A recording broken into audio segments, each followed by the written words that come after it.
Sahana vavatu, Sahanau bhunaktu, Sahaviryam karavavahai, Tejasvinavadhitamastu, Ma vidvishavahai. Om Shanti Shanti Shanti.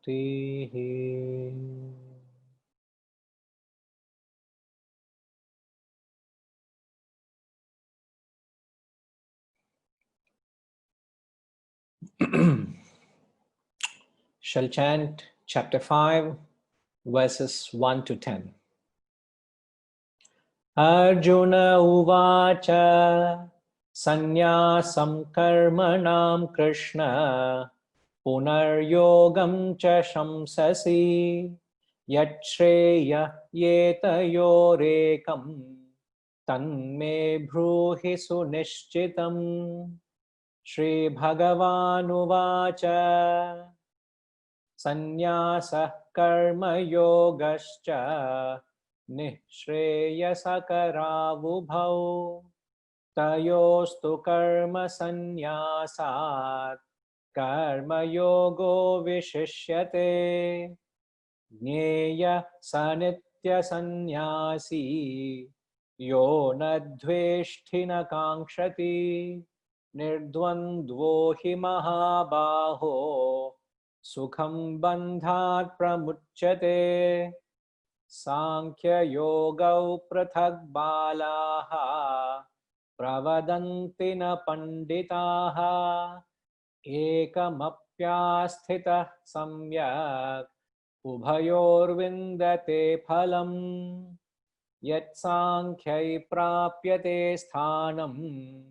Tadhyogairapi gamyate Ekam sankhyaṃ ca yogam ca yah pashyati sa pashyati sannyāsastu mahabaho dukhamaptumayogataha yoga yukto munir brahma nachirenadhigacchati yoga yukto vishuddhatma Vijitatma jitendriyaha sarva bhutatma bhutatma kurvannapi na lipyate naiva kinchit karomiti yukto manyeta tattvavet pashyan shrunvan sprushan jignan ashnan gachan swapan shvasan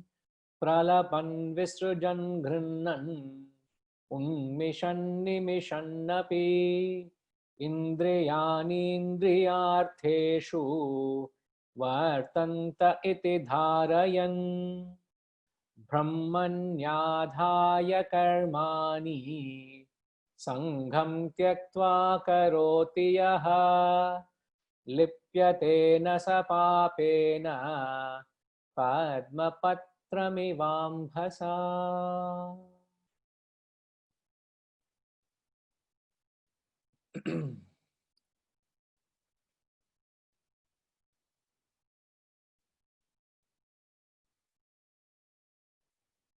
The first verse of the 5th chapter, Arjuna is asking a question. You praise renunciation of action and again the yoga, the path of action. Tell me conclusively which of the two is better. As I have said, the same question is being repeated which was asked in the 3rd chapter. Sannyasa karmanam Krishna punah yogam cha samshasi yachreya yetayorekam Tanme Bruhi Sunishchitam. So you praise renunciation of action, and again you praise the yoga of action. Now, fundamentally, what we got to understand, there are the concept of materialistic person and a spiritualistic person is totally misunderstood. People attribute an action to be right or wrong. People define materiality and spirituality by the place and position and the status you hold. First and fundamentally, we have to understand, we have to realign our understanding to the fact of life that action always is a neutral element. Action is neither good nor bad. Action is neither virtuous nor vicious. Action is neither malevolent or benevolent. Action is neutral. You can't determine an action as materialistic, nor can you determine an action as spiritualistic.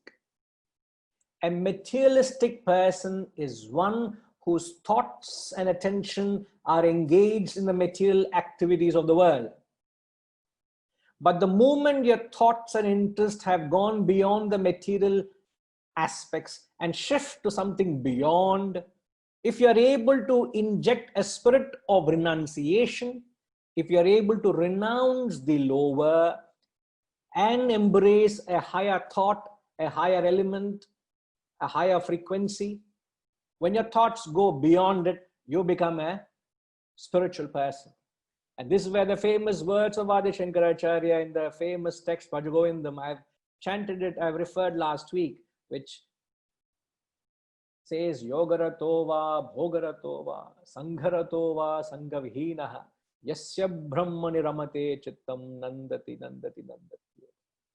It doesn't matter whether you are in spiritual path or path of indulgence. They were two dear friends, very, very dear. They lived in the same locality. Almost they were as close as siblings. They went to school together, they went to play together, they went to tuition together, they were so dear. But as they grew up, they realized that they had a distinct personality of their own. So in the evening, they used to separate themselves for 2 hours because their interest took them in two different ways. One person was a very devout into spiritual practices. So he would go into a temple, he would participate doing various services there, he would practice, he would offer his services singing bhajans and whatever seva in the temple he used to do. He used to spend 2 hours there. Another friend was no interested in spirituality. He had interest in going to a club. So he would go and join his other friends who were in the club, go and play some cards. He would have a drink or two, have some fun, and again, they would go back home together. This was their ritual. So one was in a spiritual environment because of his calling was towards spirituality. Another was very clear. He went towards the material and the sensual world, so-called indulgences. But right throughout those 2 hours, the person in the temple constantly was agonized with the thought, what am I wasting my time here with all the oldie goldies? Because he turned around everywhere, everybody were either gray or bald. Nobody was of his age. Now, even when I look at the screen, that is what I'm getting reflection. I am the youngest person amongst you all. Isn't it? Maybe Vasanti is the only one younger I can see. Is that correct, Vasanti? Raise your hand so everybody know who I'm talking about. The Vasanti is the only one young. Maybe Vijaya. Rest all are. So he had a similar thought. What is it? I'm wasting my time amongst all these people. So, and his thought went instantly to his very dear friend who, oh my God, look at that fellow. He's a smart fellow. He's doing things what he should be doing at his age. He's having fun. He is with people of his age and he must be having a jolly good time. And every time he would spend time, those few hours in the temple, he would constantly be cursing himself. But he had such clear calling. So he just went to the temple, did what he had to do. He could never convince himself that he should go and join his friend and enjoy the world. He just went naturally to the temple and whatever seva he had to do or engage in the spiritual activities. On the other side, other friend who was in the pub, in the club, doing all what he was doing there, deep within something was killing him. Deep within something was telling him, am I doing the right thing? My friend, very, very dear childhood friend, he is doing some divine work. He's acquiring some punya. He's doing noble deeds. What am I wasting my time indulging in such carnal pleasures and just satisfying my stupid childhood, childish passions for all these things? And his thoughts were constantly with the friend who was in the temple. Now I ask you, who is spiritual amongst the two? Who is material amongst the two? Is the person in the temple doing the seva spiritual? Or is the person in the pub thinking of the friend who might be thinking of, who is doing great service? Who is spiritual? Who is material? It really is not determined. It is very clear. It is not determined or defined by where you are, not what you do, what is your status, what is your position, what activity you're involved with. None of these will anywhere go near to defining you what you are. You are purely defined by where is your mind, where is your heart, where is your thoughts, what is your attitude.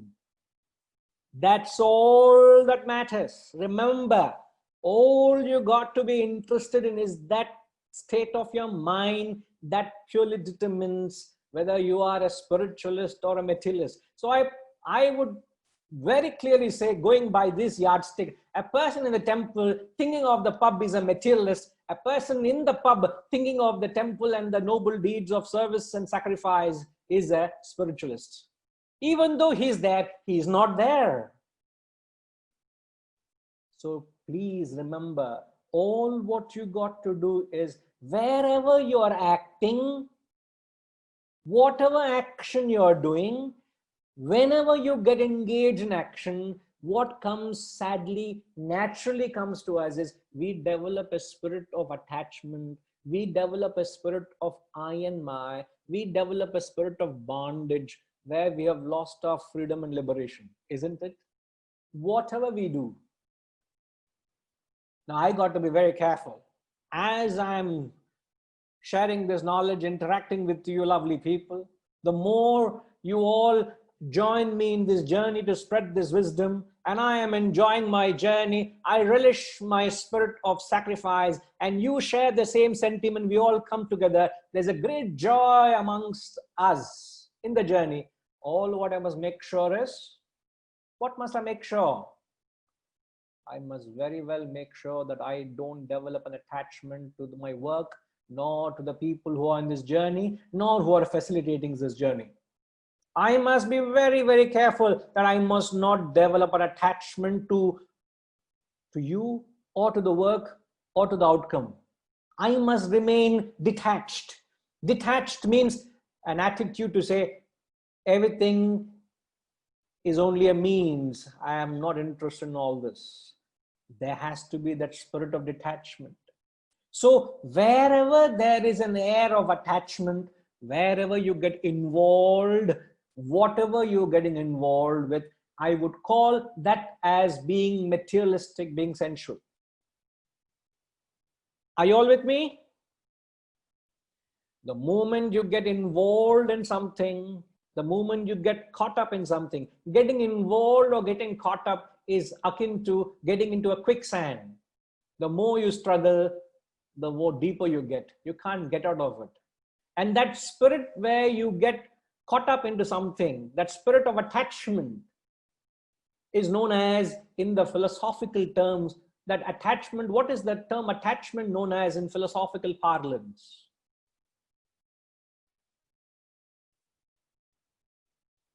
What is that attachment called as?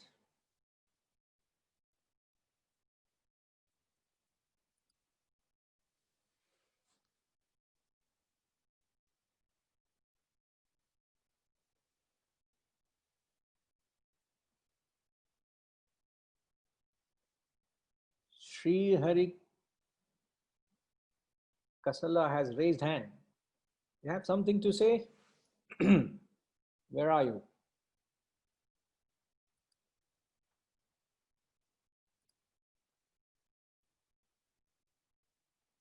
I don't see you. Where are you? I'm sorry.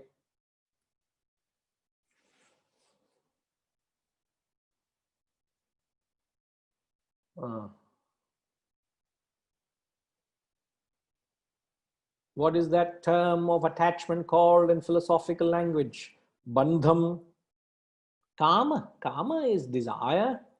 Moham is delusion. Moha Maya. Oh my God, there's a combination of Moha and Maya. Vasana. No, Vasanti, it's not Vasana. I have a Vasana for philosophy. Does it mean I'm attached to philosophy? I have Vasana to teach this knowledge to you all. Does it tantamount to that I've attached to this whole activity I'm doing? As I've said, I need to be cautious. I need to be careful that I don't develop an attachment. The very common used word in spirituality for attachment is known as samsara. Samsara is getting into any entanglement. Don't we say, "Hiyo, what samsaram I'm getting into?" Isn't that a colloquial usage? Samsaram is not getting into a relationship. Getting bound by a relationship is known as samsara. And samsara is determined by you getting attached to anything. So when you are into action, you develop an attachment, and that is called as samsara. And what is being spiritualist? He who is able to maintain an attitude of renunciation. You have that spirit of renunciation while you're going about doing your duties and responsibilities. That is being a spiritualist. Now, all what I've said in the past few minutes, I'm going to sum it up in 2 lines. He who can maintain a spirit of action, he who maintains a spirit of action in renunciation. Harishji, can you please type it out for me, for everyone? He who maintains an attitude of action in renunciation is a materialist. He who maintains an attitude of action in renunciation is a materialist. But he who maintains a spirit of renunciation in action is a spiritualist. He who maintains a spirit of renunciation in action is a spiritualist. So what happens is you are continuing to maintain action, but you have a spirit of renunciation. So Arjuna did not understand all this. So he's asking, you recommend action on one side, renunciation on one side. I don't understand. What am I to do? Tell me with certainty. Tell me conclusively, which of the 2 is better?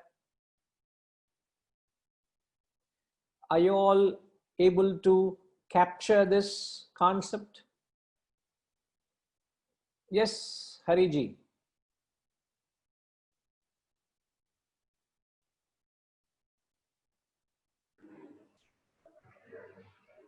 Hari Om. The minor confusion comes when we say renunciation of action.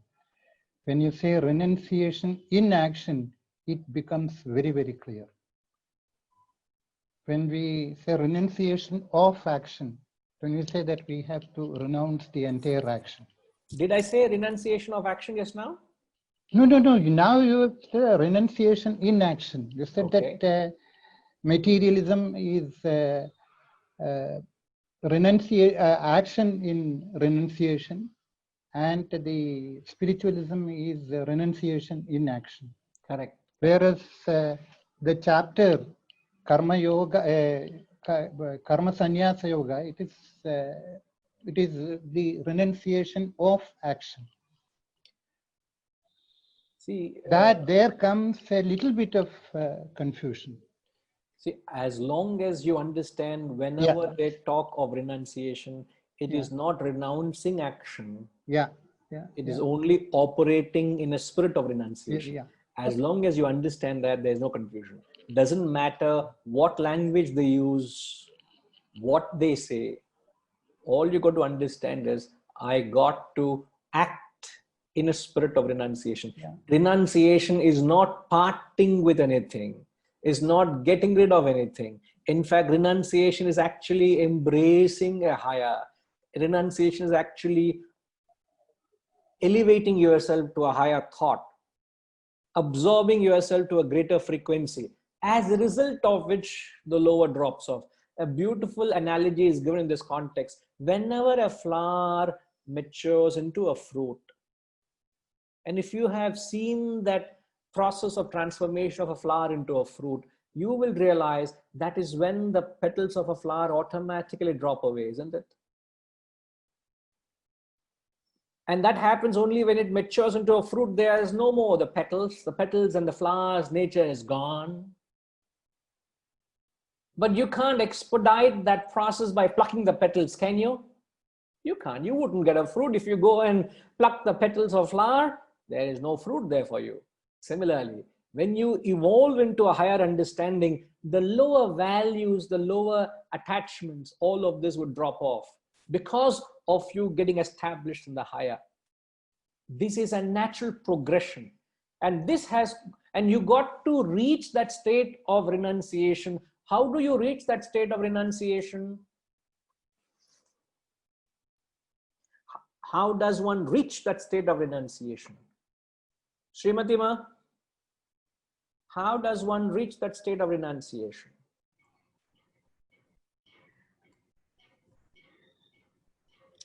I am a little confused, because if you could please give me an example of the spirit of action in renunciation first, just one example. The spirit of renunciation in action, I can get, I have a group of it.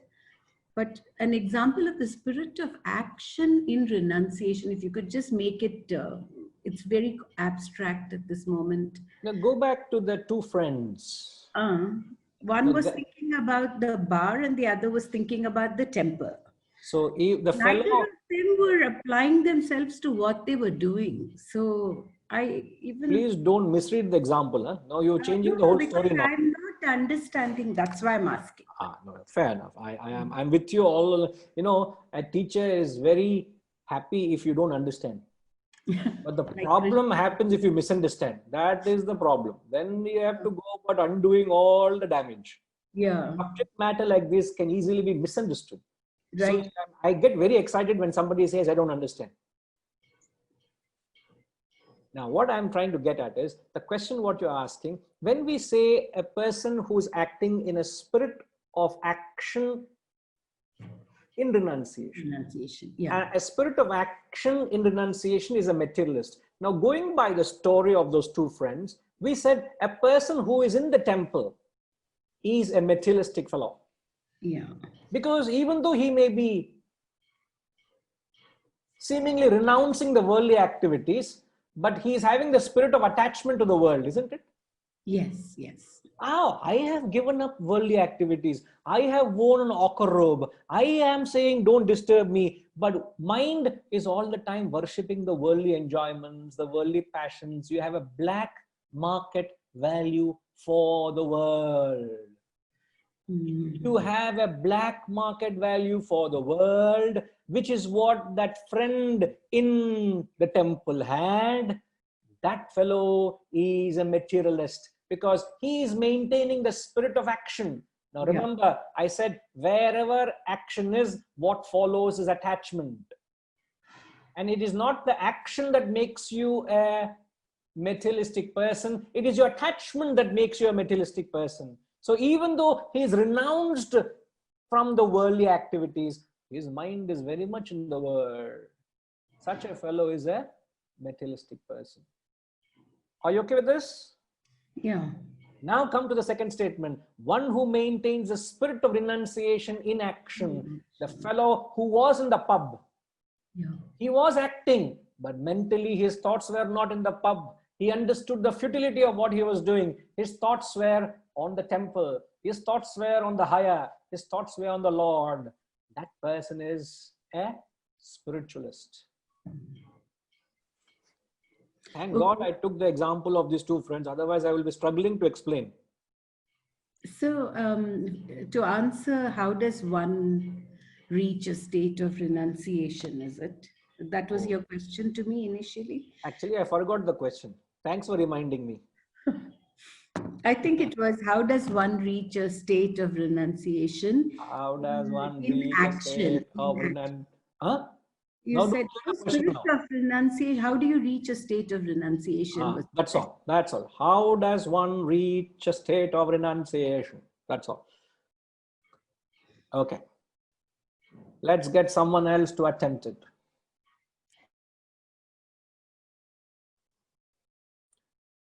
How do I pronounce? I hope I'm pronouncing it correctly. Is it Mausumi? Mausumi? Yeah. Can we have you attempt? Just a minute. Just a minute.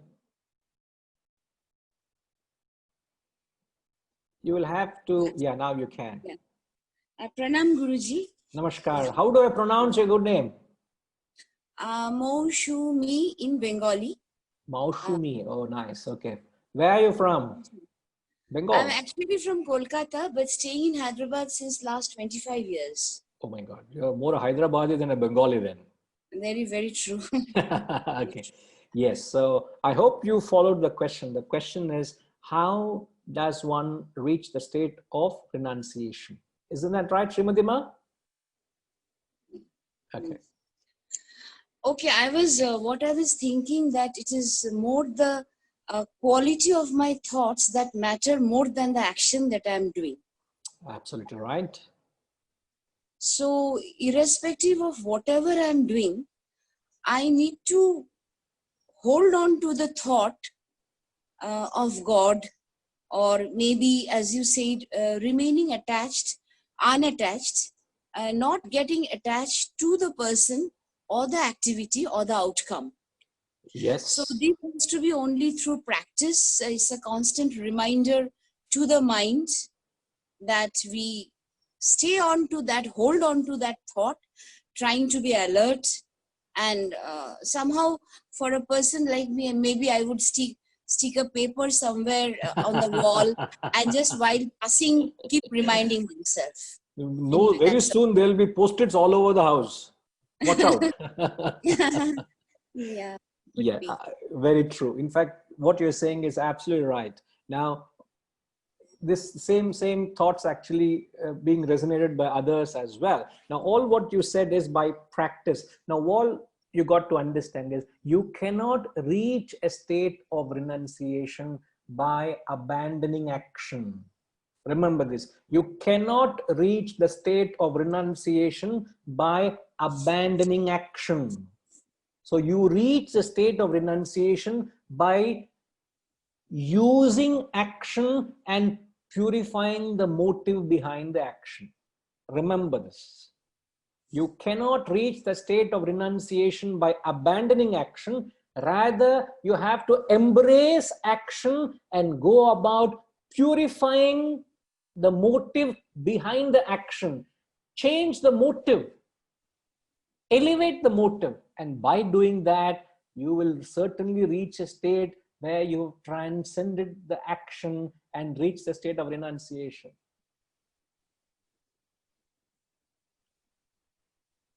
You can't abandon action. You can't say, okay, let me wind up all what I'm doing. What am I doing? I'm fully involved in teaching this knowledge, setting up the banner of Wisdom Foundation is set up, various activities are going on. All, if I want to reach the state of renunciation, what do? Wind up everything, man. Just simply permanently lock the Wisdom Foundation, remove it from the registered body, get rid of all the so-called activities, all the initiative we have taken up, wind up everything, and then you will sit somewhere quietly doing nothing. Then you reach a state of renunciation. This is how people have misunderstood renunciation. People have misunderstood Vedanta. Vedanta is not advocating to give up or wind up or close all what you're doing and adopt an act of a life of inaction. Please, no. In fact, it says, get on to your duties, perform your duties, whatever duties you have to do. I'm just doing my duty. My duty is to teach this knowledge to you all every Sunday, 11:30 to 12:45. By appointment, I must come. That is my karma. That is my obligatory duty. So I come, I do my duty. And while I'm doing my duty, I should renounce the fruit of action. I must renounce the expectations. I must renounce my attachments to you all. And if I do this with all these appendages dropped, my action is in a true spirit of renunciation. So you cannot advance spiritually by abandoning action. Remember this. So the entire Gita is telling, embrace action. So you use a thorn to remove another thorn, isn't it? So you use a higher thought behind the action to get rid of the lower thought in the action. In the terms which we learned in the 4th chapter, use the yajna spirit to get rid of the non-yajna spirit. Get on with something unselfish to get rid of something selfish. Get on with something selfless to get rid of something unselfish. This is how you use the ladder of spiritual path to rise from the lower to the higher. And all of this was conveyed right from the 3rd chapter, which our dear Arjuna did not understand. So he asked the same question. And Lord Krishna answered, Sannyasa karma yogascha nishreya sakaravubhau tayostu karma sannyasat karma yogo vishishyate. We got into this verse last week. He said, both renunciation of action and yoga of action lead you to the supreme bliss. But of the two, yoga of action is superior to yoga of renunciation. Now, I have made it clear that this particular mantra is not to be applied in generality. It's not applicable to people from all walks of life. It's not applicable to all spiritual practitioners. It is only meant for a certain class of people who fit into the category. So clearly, Krishna is giving an adesha. An adesha is a very clear-cut advice to Arjuna, because Arjuna is not able to decipher or understand what was said all this while, clearly telling Arjuna, you have been asking the same question. Not that I'm fed up with it, but now the answer is very clear. The answer is action is better than renunciation. He says it in such simple terms. He spells it out. Both will take you there. No wonder, no worry, you will get there. But I prefer you take the yoga of action. Don't take the yoga of renunciation. So this is contrary to the truth. The truth is renunciation is superior to action. And yet he says action is superior to renunciation. So don't quote it out of context, please. Don't go out of context. Now, we have used certain terms. We have used the term of extroversion and introversion. We have called a person who is extroverted as someone who is involved with action. A person who is introverted is more involved with thought and contemplation and reflection, didn't we? Now, I have clarified this. I don't know. Somebody is raising hand, is it? Is Rajalakshmi Srinivasan?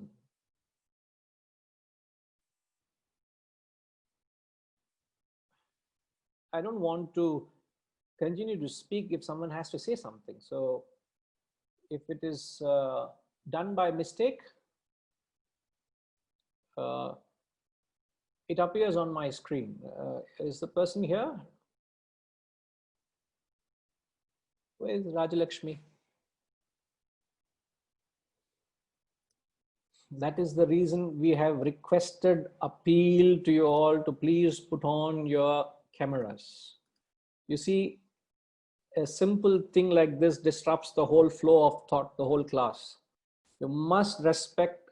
I'm trying to accommodate and teach you all. And the only way I can teach you all is by looking at you all. There has to be a communication. We are going into a different avenue of communicating. If it was a live class, it's a different ball game. It is very demanding on a teacher to teach such difficult subject without knowing whom you're talking to, whether you are able to receive or understand. Even a little expression of yours, I can catch whether you're following me or not. And I want to see you all. So please take that effort to be presentable and present yourself so that we can have a healthy dialogue. So even a little thing that's going to disturb me, please understand that. So please respect a little request and make yourself in tune so that we are all benefited. It's just 1 hour a week is what we have. Let's make the most of it, please. Now, I was mentioning that these two terms, extroverted, introvertedness, were mentioned. An extroverted person is more prone to action. An introverted person, being of an introverted nature, is more inclined towards contemplation and reflection. Now, if you ask me, am I a man of action or a man of renunciation? I would say I'm more inclined towards contemplation. I'm more inclined towards study and reflection. Right from this morning, I've already put in close to 5 hours of study from morning 5 or 4 o'clock in the morning. On average, I would be sitting at a desk more than 10 hours a day, applying myself to different study, scriptural study, whether be it fresh writings, original thoughts, literature, studying, reading, understanding. If I am not of an introverted person, I'll get myself suffocated sitting in a corner of it at a table and being with the literature. All I'm sitting is with these books. But if I'm an extroverted person, I want to be out there. I'm a marketing person. I want to go out. I want to do this. I can be doing the same spiritual work, but I'm more outward. Now, we said we will clarify. Did we not ask a question here? Did we leave a question you all to ponder with? Was there a question? No, no question. So Hariji is smiling because there was no question. Now you have a question, do you? You want to ask something, Ji? Yeah, go ahead. See, when we are talking about introversion or extroversion, that is it not limited to people of not our level, where we are trying to be more contemplative, or we are trying to be more active. Whereas if you are taking the case of, seeing one of the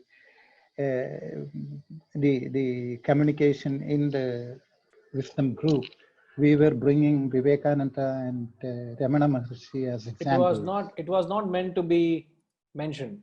It was because can I say that Vivekananda was introvert or an extrovert? I had taken it to the person who mentioned it to be careful that it should not mention all that.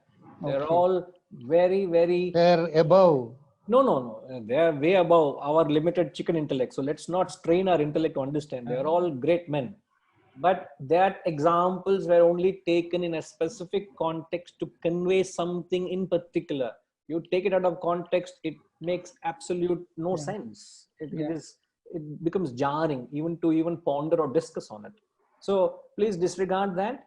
Now, all I would want to clarify is what makes a person introverted or extroverted is the quotient of vasanas or desires. A person who has more vasanas is more action oriented. A person with less vasanas or desires is more contemplated oriented. He's more oriented towards scriptural study, literature, study, reflection, contemplation, and meditation. Now, this is a natural effect of his vasanas. Now, in the concept, I'm saying human beings are categorized into 3 types. Now, I'm going to ask you all. I hope all is okay, Rita ji. She's saying some emergency, I'm leaving. I hope it's all okay. Take care. You can follow the class via the recording. It will come your way. Three types of people. One is a materialistic and essential person. The first category is a material person. The second and the third category are spiritual people. A material person is one who is riding on his desires. He is feeding his desires. He is operating on his desires. The fact that he is riding on his desires, feeding his desires, trying to chase and fulfill his desires, that marks or makes him a materialistic person. He has a great value for what the world has to offer. Such a person is a materialistic person. The moment a person understands the hollowness of what the world has to offer, and he turns his direction other way, he turns his direction towards the higher, such a person is a spiritual beginner. He is not giving in to his desires. He is not feeding his desires. He is not riding on his desires. His thought and attention is to get onto the higher. His objective is to get rid of his desires. But the sad part is he has got a lot of desires. Why? He is just turned towards the higher. And that results in he still has the same vasanas or desires which he had when he was chasing the world, isn't it? So because he turned inward, his thoughts and interests are turned towards the higher. He becomes a spiritual practitioner, but he is a spiritual beginner. And that person is called a yogi, a man of action. And the third category is a person who is an advanced spiritual seeker, whom you would call as introverts. His vasanas and desires are less. They are called as sannyasis. So the extroverts here are called as yogis. The introverts are called as sannyasis. Three types of people: the material and the spiritual beginner, the spiritual advanced. Now we are not talking of the material moving forward. We will only talk of the two types of people: a yogi and a sannyasi, a beginner and advanced seeker. Now, do you know how does a vasana make you a man of action?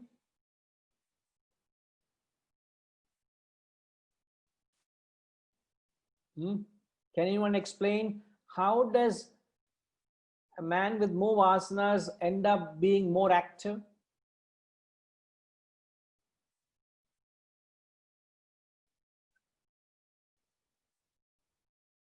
Sitaramji, if I can ask you, just a minute, Sitaramji. You will have to go to the second page. Yeah, can you hear me? Yeah, loud and clear. Yes. Yeah, I mean, the person who has more vasanas means that he has more desires. So obviously he has to try and achieve those desires or mitigate those desires, which require action. So more vasanas would mean more action to achieve those goals or desires that are there. Hence, he'll have more action. But what makes him more active? You say the vasanas. Yeah, the vasanas. Because he has to achieve, I mean, you have goal. I mean, I'm trying to make it easier to understand. So I'm saying vasanas are equal to goals, okay, material goals. And so if you have more material goals, then you have to act that much more to achieve those material goals. So vasanas more vasanas means more action. Yeah, in fact, going along with what you have said, see, vasana is like a fuel.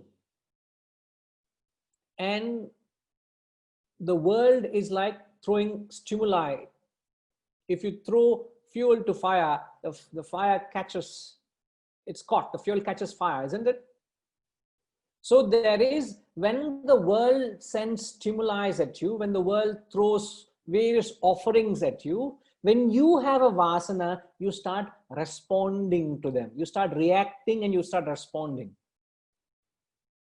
Let's say there's an invitation to go and watch a performance. There's a stage performance, a theatrical performance. You come to know. Let's say if you have an interest, if you have vasana for it, instantly there is a reaction within you. Your mind and intellect reacts to you and your physical body, to the organs of action. You say, hey, I'm interested. I want to go and watch it. But the same stimuli reaches a person who has no interest in theatrical performance. So what happens? Ah, okay, moves on. What's the next? He doesn't react, nor is there any response. His response is no interest. Thank you very much. So the more vasanas you have, there are more reactions to the world, because the world is constantly throwing stimuli at you, and you start dynamically responding, and that makes you more active. Now the question is whether your actions are for yourself or for the welfare of others. That makes you a materialistic person or a spiritual person. When your actions are interested for your own self-benefit, you are a materialist. But the yogi here, he is a spiritual man, because he is only interested in the higher. So this is the rationale behind what makes a person more active and what makes a person more contemplative. Okay, I hope it clarifies and sets the tone, because he's going to expand on it as we move further. All right, let's chant the third verse. You can all join the chanting, so you are able to get into the, you also, some of you who don't know can also learn it, and those who know can enjoy the melody aspect of it, you know. Jneyam sanitya sanyasi yo na dveshti na kankshati nirdvandvo hi mahabaho sukham bandhat pramuchyate. Jneya sanitya sanyasi yo na dveshti na kankshati nirdvandvo hi mahabaho sukham bandhat pramuchyate. Now here he says he should be known as a perpetual sannyasi, sanitya sannyasi. Nitya sannyasi is a perpetual sannyasi and ascetic who neither hates nor desires, na dveshti na kankshati. Clean bold. Yo, where am I? Full of hating and liking. That is all I am. Free from the pairs of opposites. Nirdvandvaha. Dvandva is opposites. Nir means he's free from opposites. O Mahabaho Arjuna, such a person, sukham bandhat pramuchyate. Sukham means very easily. Such a person is easily set free from the bondage of action. Understood? Bondage is action. So here he is giving the quality control, what makes you a sannyasi. Now with this you can put yourself at the cadre of a sannyasi, or you want to demote yourself. No sir, I think I'm better off at a yogi. That you choose yourself, where you fit. It's not me sitting in judgment of you, or no you sitting in judgment of me. It's a self-assessment process.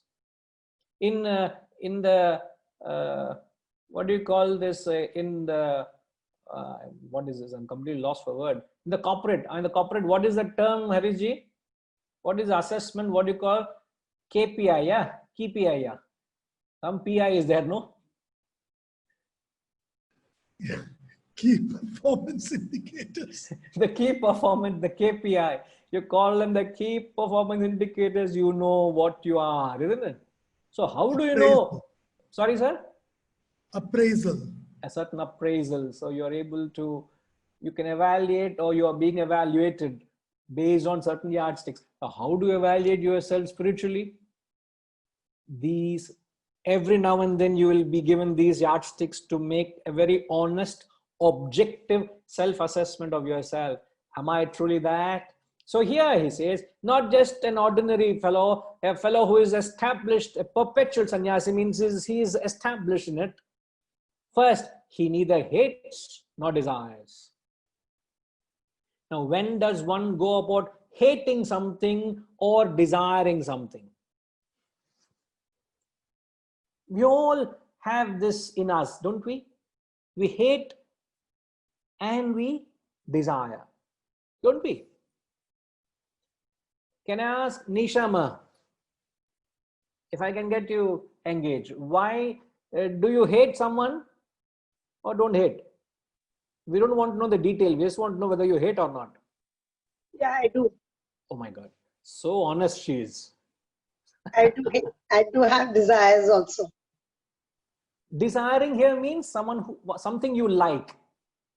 Yeah, so I said for me, it's also hate. There are some things I don't hate. I hate a lot. And there are some desires which I really want to You fulfill. embrace, you have a liking for. Now, okay, let's go step by step.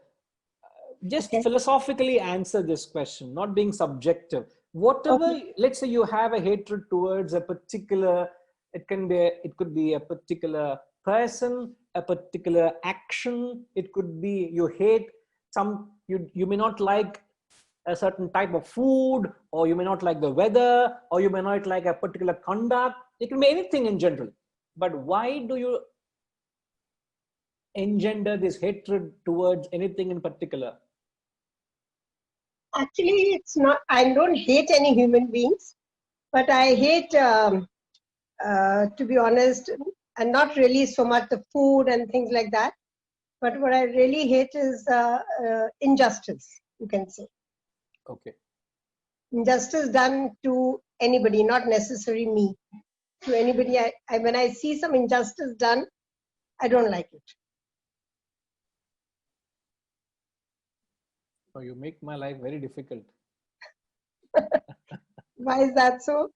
No, because I am not competent to answer your question, because you already said you are in the state of what Lord Krishna in the 12th chapter says. No, I have my never goodness. heard, No, I have no. never heard anybody saying, I don't hate any being on this earth. I don't hate any human. You're the first person To be honest, I don't hate any human. Therefore, I think I found a person who says, Adveshtha Sarva Bhutanam. He says, the first quality of a devotee of God, he says, he who doesn't hate any being. So I'm happy that I've found Nishama who doesn't hate any being. No. Frankly speaking, I don't judge anybody. I think everybody has got, including me, have got some good and some bad. So I don't judge anybody. So I don't hate anybody, to be honest. I accept them for their good and the bad. Whoever. Wonderful. It's a wonderful attitude to have. But let's rationalize this. When one develops a hatred or engenders a certain negative emotion towards something, where, as you said, some injustice or some impartiality, or rather being partial, not impartial, rather you're being partial, or you're being a victim. One becomes a victim of certain things. You have a certain feeling. But my question is, philosophically, why does one have this negative feeling?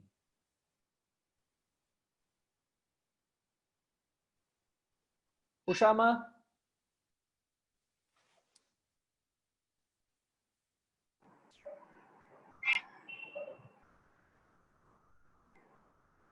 Yeah. Because of our vasanas, our inherent qualities which we have brought over, or we have experienced. Is it because of that?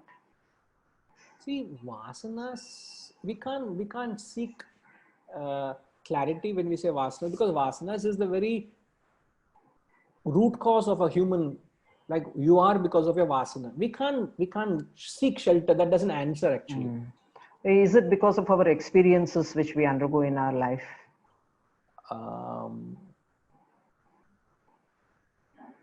It's because experiences again is being qualified by your perception. Same experience, another person may like it, and you are not liking it. Yeah. Example, you may not like Mysore Pak. Yeah. But you may hate motichur laddu, but there are some people who will long for motichur laddu. Yes. Isn't it? I know someone who longs for motichur laddu. You we also all know her. I think we all know. Now we all know who likes motichur laddu. Yeah. But you may not like, isn't it? So you may say, oh, motichur I don't want. So it is not the experience. So what is it that creates this hatred or a desiring for something? Is it our firm beliefs? Not wrong to say so, but it can be little further clarified. Okay, let me hear from somebody else. Raghuramji, Vyasapeetham Raghuramji.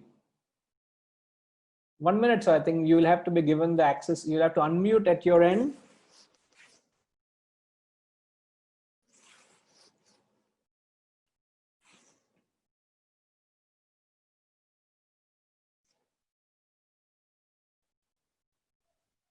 Yeah, now we can share.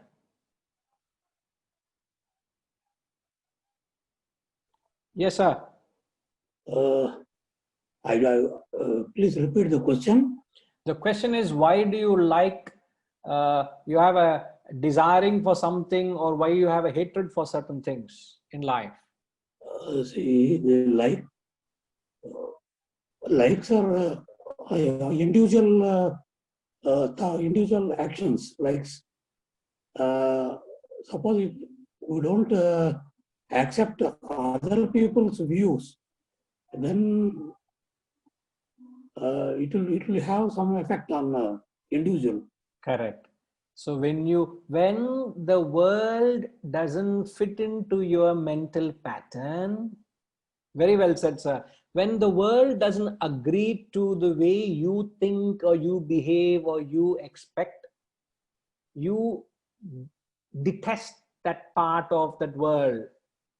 You reject that part of the world. You in fact don't like, you hate that part of the world because the world doesn't cater to you.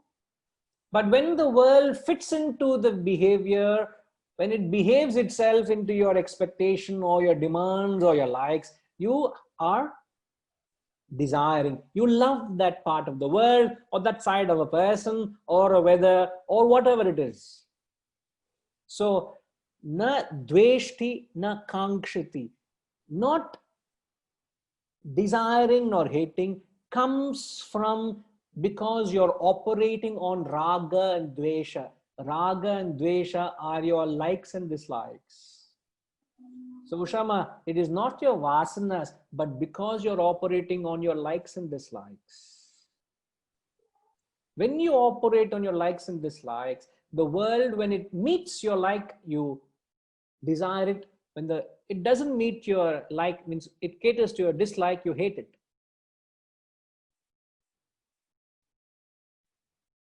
Your likes and dislikes, the Shastras say, are your real enemies. What brings you down is your own likes and dislikes, your own raga and dvesha. So they say your likes and dislikes are your shatrum, paripanthinao.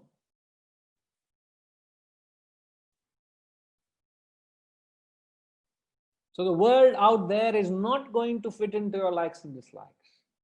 And that is going to create a constant environment of agitation, a constant atmosphere of complaint and mental agony, because the world is not going to behave the way you want it, isn't it? So if you want, so what would be the opposite of acting on likes and dislikes?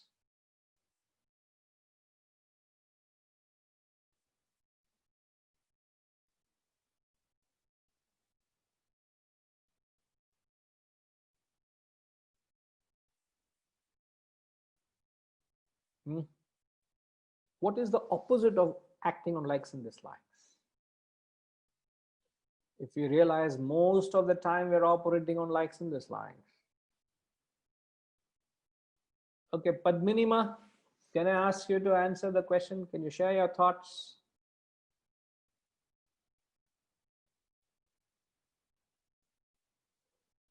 Just a minute, ma, just a minute. Now you can, yes, please. I'm still an infant. We are all infants, don't worry. We are all in the same journey. We are all helping each other. I don't know why we like something and why we don't like something. I don't find any reason, but just like that, you don't like something. Correct. You know who is responsible for why you have developed certain likes and dislikes? 1 second. Yeah. Suddenly my this started playing. No worries. Pardon? No, you rightly said, you know, each one of us have a certain bundle of likes and dislikes, and I do not have a reason why I have a certain like and dislike, isn't it? That's right. That's right. But it's something like a prejudice. It's a hatred without any reason. Yeah, you end up accepting or rejecting certain things without a reason. Now, why is it that we all have ended up with likes and dislikes? A very good question. Before I probably we would not have enjoyed that experience which you got from that whatever. Okay, like when you were a child, let's say when you were a child, let's say you were given bitter gourd. It's a bitter. It's so bitter that it is detestable, isn't it? Yes. Yes. Because you detest it, initially you have developed a distaste for it, a dislike for it. Yes. At that point, you have not rationalized that experience in the very first go. Yes.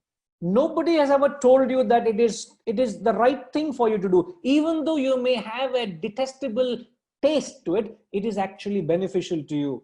You better do it. It was not arrested, that thought was not arrested in the very first go. So what happened? You detested it, you were not given. Whatever you liked, like you like a particular brand of chips.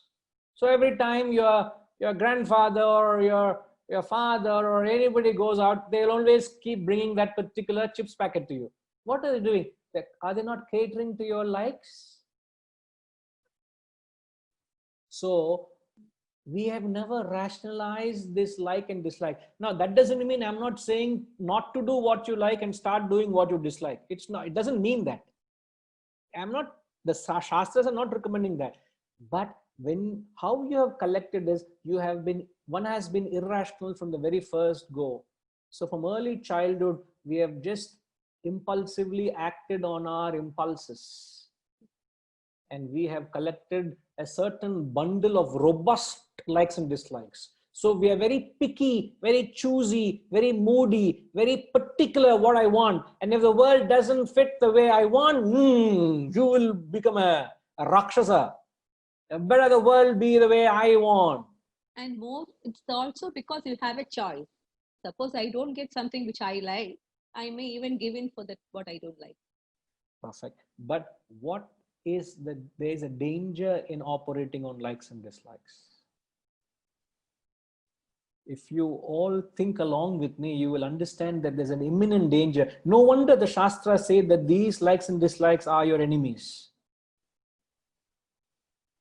Now let me get somebody here, Ma. I'm glad you're thinking along very well. In fact, you said you're a beginner. You are no beginner, please. What will be advanced state of view? No, what I meant was I'm not able to understand certain terms which you use. When I think you will just pass on that and go to something else. So I'm finding it difficult to catch up with the flow of thought. I'm very sorry. Probably. I'm very sorry. No, in fact, you all should give a little feedback. I'll be very happy to hear from you all. If you all feel that I should pause or I should hold on, just drop a comment. I'm very particular to what the feedback is. No, it's because maybe that's why I said that I'm still a student. No, first standard student cannot understand what is taught in the 10th standard. So probably I feel that it is my immaturity. Not at all. Greatly respect your comments, and your thinking is very much in line to what I'm saying. But if at all you all feel a certain concept is, if I'm going too fast at it, or if you feel you're not able to, please pause me. Please pause me. We'll go into it. We'll take a closer look. But also bear with me that Gita is not a text written in a methodic way. So you will find there are many concepts that come randomly, and you will acquaint yourself with these terms and its philosophies and its intended messages along the way. So it will start resonating very well if you just hold on to these sessions and be with the classes and think along with me. It will take a little while. A few classes you will be very well in tune to the conveyed message. But I do understand when you quote when you try to convey some message through a story. That means I must read more stories now, so that I can share story with you all. Really, I'm not joking. Seriously, I'm saying I really understand the message when it comes through a story. Okay.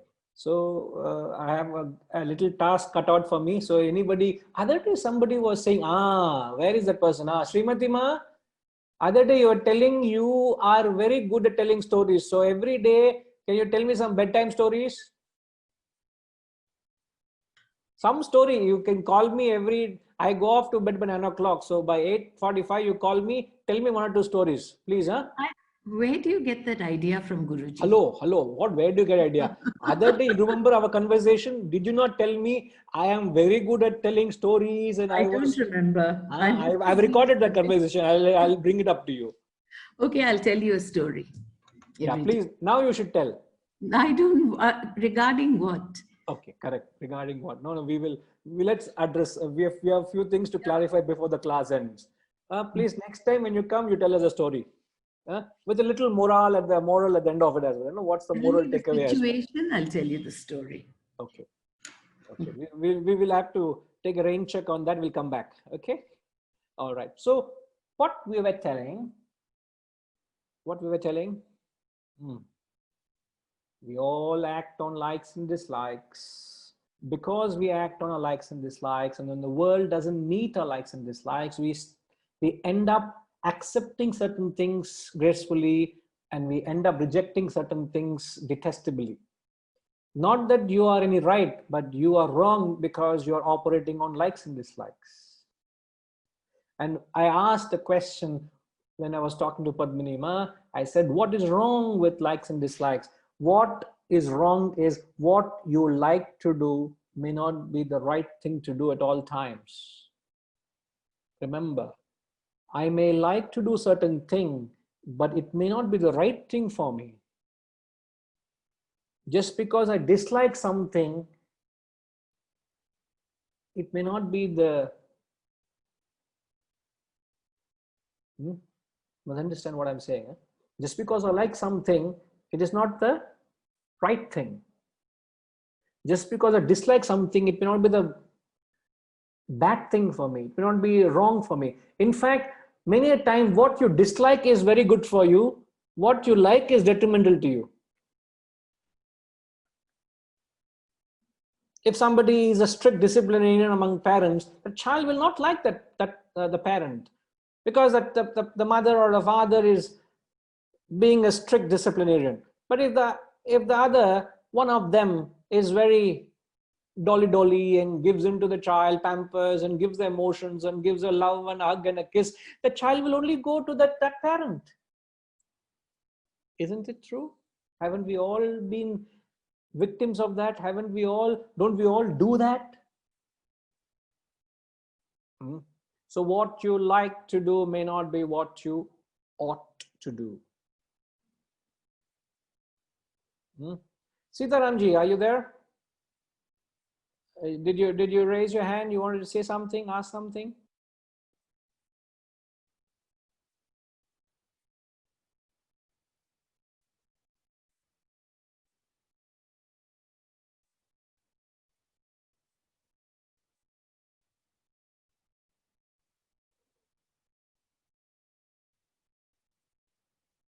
Sitaramji, are you able to hear me?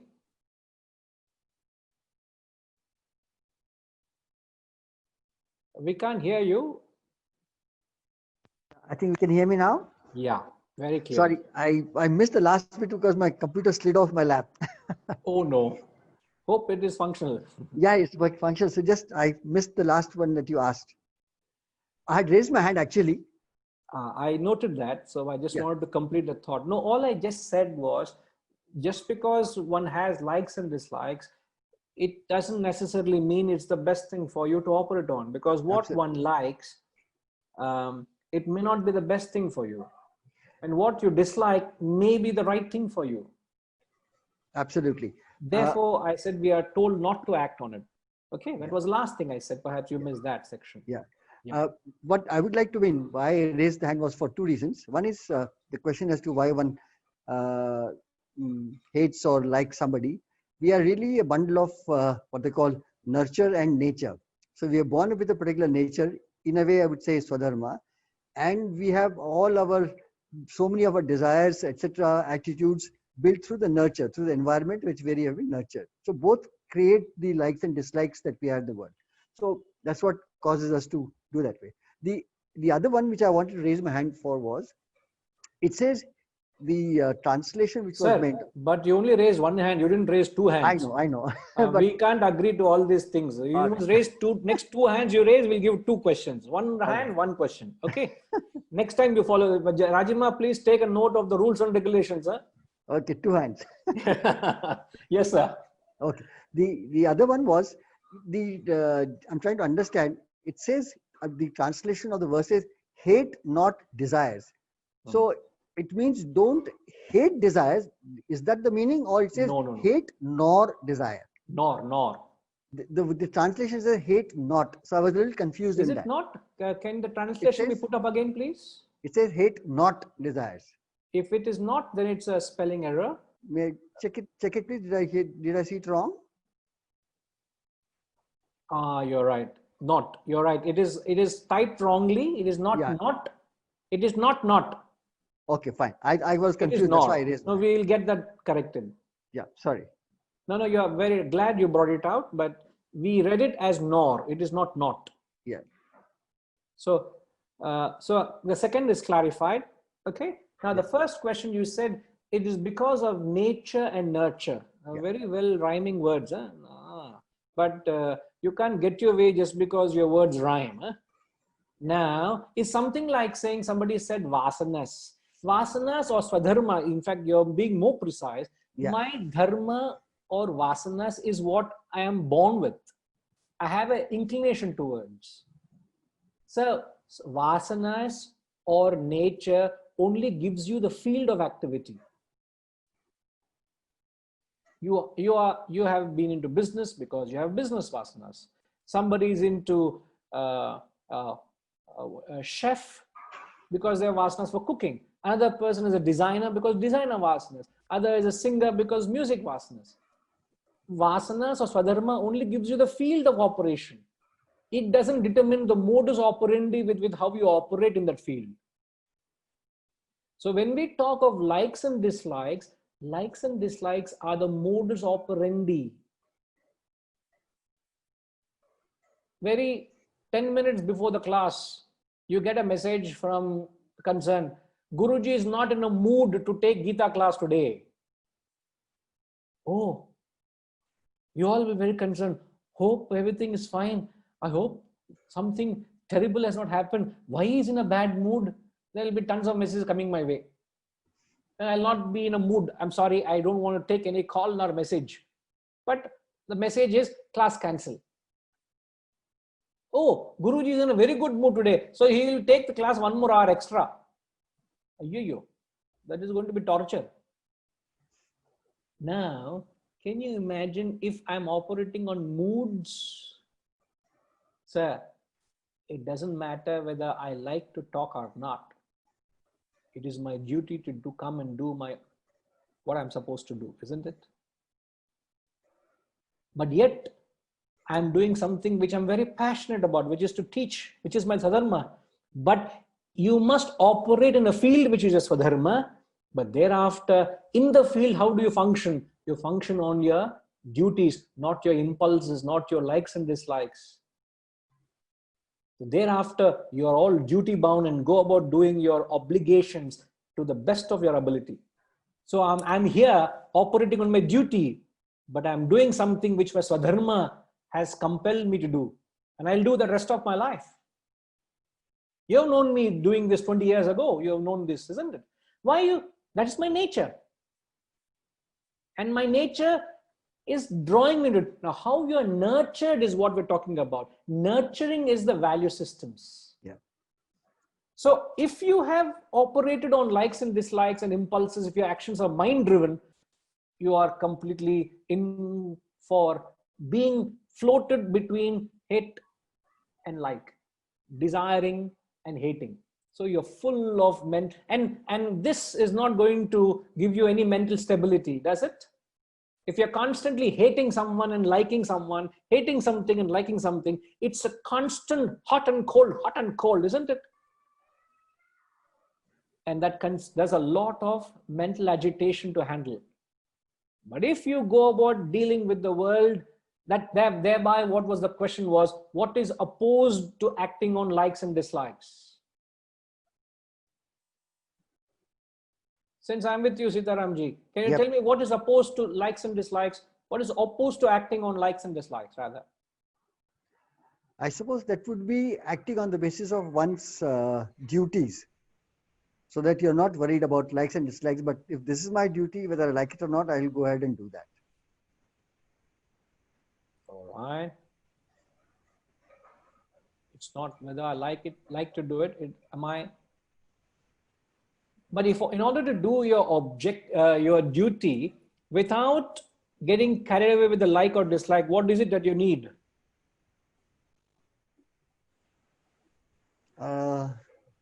You need to know the consequences of the duty that you perform.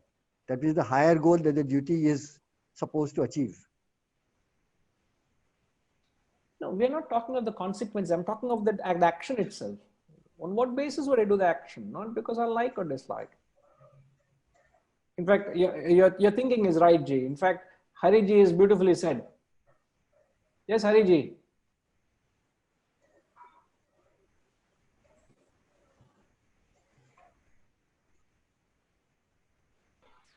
We have to keep the objectivity.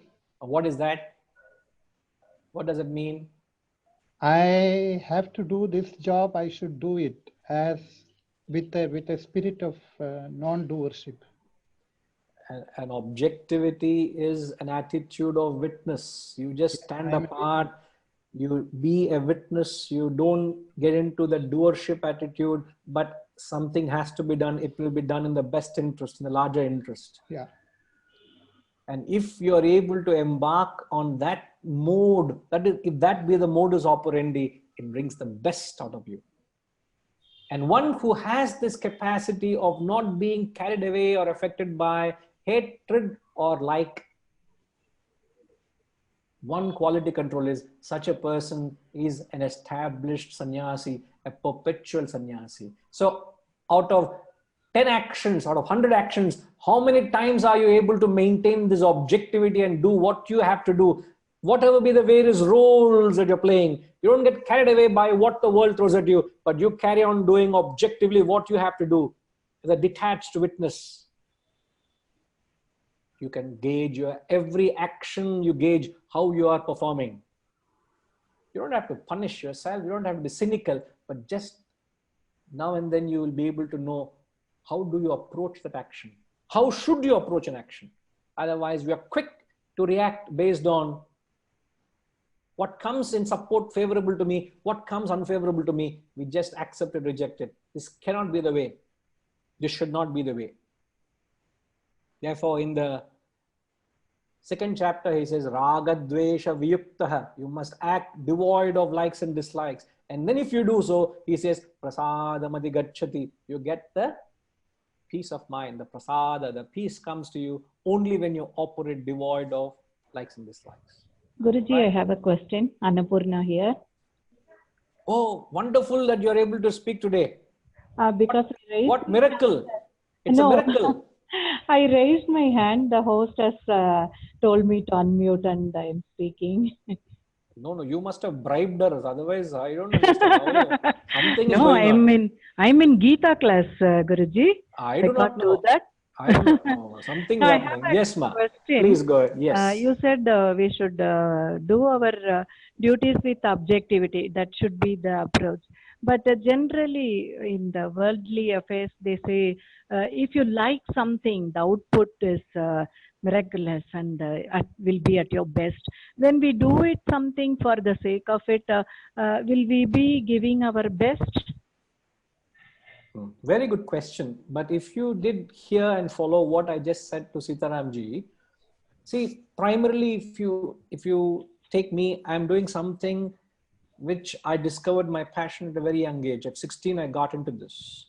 And it is such a powerful passion I have for this knowledge of its philosophy to serve this cause, a larger purpose. It has consumed my life thus far. My entire life will be devoted to this. So it is such a powerful like I have. Can you not say so?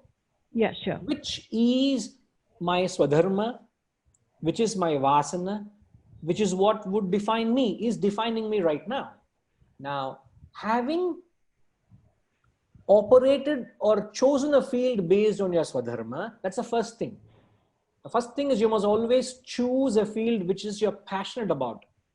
That's what in the Gita he says, swadharme nidhanam shreyaha, paradharmo bhayavaha. Never get into a field which is not your dharma, which is not your nature. I must never get into business because business is not my dharma. Business is not my nature. Neither should a businessman get into philosophy and charity because he will only try to do business with Vedanta also. Correct, correct. I understand. So first thing is choose a field which is designed for you. Now, thereafter, you should not operate on your impulses or your likes and dislikes or your emotions. You must be detached to the consequences. You must be detached to the outcome. You must be detached so that it brings the best out of you. So whenever you get attached to something, that attachment causes pain or misery. But when there is a spirit of detachment, what is detachment? Ma, what is detachment? Let's say I have this iPad in front of me. You're able to see this? I have this. Okay. If I bring this close to my eyes, can I read anything? No. Despite of the spectacles, if I remove the spectacles, even I put a distance, I can't read. That apart. But I put on the spectacles and I bring this close to my eyes. Can I read? No. But if I want to read it and make sense of it, I must keep at a good distance, isn't it? Isn't the distance required? Excellent. I could have a beautiful painting. If I bring this close to it, will I enjoy it? No, I must watch that painting from a distance. In fact, doesn't an artist, while he is at work, doesn't he keep taking 2 steps back to his own painting and keep checking whether things are going as he is anticipating or as he is expecting? So to bring about the beauty of art and perfected art, he himself take a step back to his own painting and takes an observer's look and say, I think the tail is a little long. I must remove the tail. The eyelashes have to be more pronounced. I think the eyelashes have to come. This is not right. He is able to take an objective look to his own action to bring perfection to his art, isn't it? So if you want to do justice to your duties and responsibilities, to your near and dear, you have no choice. You have to learn to embrace and function with the spirit of objectivity. Just stand apart. And what gives you objectivity is this knowledge and wisdom. If you don't lack that, you get involved, you get excited, you get fettered, you get carried away, you are influenced, you're affected by joy and sorrow, likes and dislikes, hatred and desire. Thank you, Guruji. Most welcome. Hari Om. We'll come back to the second half of the verse next week. Om Purnamada Purnamidam Purnat Purnamudachyate Purnasya Purnamadaya Purnamevavashishyate. Om Shanti Shanti Shanti. Hari Om. Shri Gurubhyo Namaha. Hari Om.